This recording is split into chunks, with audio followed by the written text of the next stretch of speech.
हजुरहरू Finland आएर नै यी ठाउँहरू घुम्न जानुभएको छैन भने एकचोटि त्यो ठाउँहरू जसरी पनि घुम्न जानु होला, एकदम रमाइलो ठाउँ छ साथीहरू।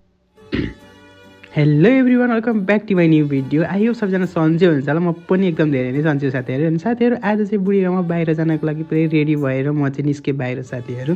अनि म चाहिँ बुढीलाई कुरिरहेको छु, बुढी एकदम ढिला गरिरहनु भएको थियो। अनि बुढी पनि आइपुग्नु पऱ्यो। हामी लाग्यौँ साथीहरू ट्रेन चढेर, चट्टसँगले हेलसिङ्कीको ट्रेन चढेर चढ्यौँ र गयौँ हेलसिङ्की पनि पुग्यौँ साथीहरू। अनि त्यहाँ हेर्दाखेरि यस्तो राम्रो मौसम थियो साथीहरू, आज हेलसिङ्कीको कुरै छाडिदिउँ। अनि त्यहाँपछि चाहिँ हामी गयौँ, मैले यहाँ स्टकमा देखेँ साथीहरू। यहाँ चाहिँ मलाई सामान किन्न एकदम ठुलो इच्छा छ साथीहरू, तर अहिले पैसा छैन साथीहरू, तर एक दिन चाहिँ किन्ने हो त्यहाँ गएर। अनि त्यहाँपछि हामी गयौँ हेलसिङ्कीको चर्च, मलाई चाहिँ यहाँ एकदम मनपर्छ साथीहरू। अनि यहाँ चाहिँ बुढीमा गएर मस्त घुम्यौँ साथीहरू, फोटोहरू पनि टन्नै खिच्यौँ, मैले इन्स्टाग्राममा पनि फोटोहरू अपलोड पनि गरिसकेँ साथीहरू। अनि हामी त्यहाँपछि हामी गयौँ डुङ्गा चढ्नलाई साथीहरू। नहाँस्ने, डुङ्गा भन्दा मलाई चाहिँ मजा लाग्छ डुङ्गा चढ्यौँ। यस्तो जाडो भएको थियो, जाडो भएर बुढीको काँधमा टाउराखेको कस्तो आनन्द फिलाएको तातो भयो। अनि सो साथीहरू हामी गएर अनि फिर्क्यौँ साथीहरू भित्रै बसेर।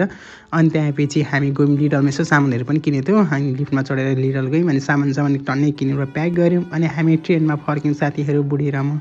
अनि मस्त थाकेर आइरहेको थिएँ घुमेर। अनि फिर्क्यौँ साथीहरू। अनि फुल भिडियो चाहिँ मैले युट्युब प्रचुर ब्लगमा छ साथी।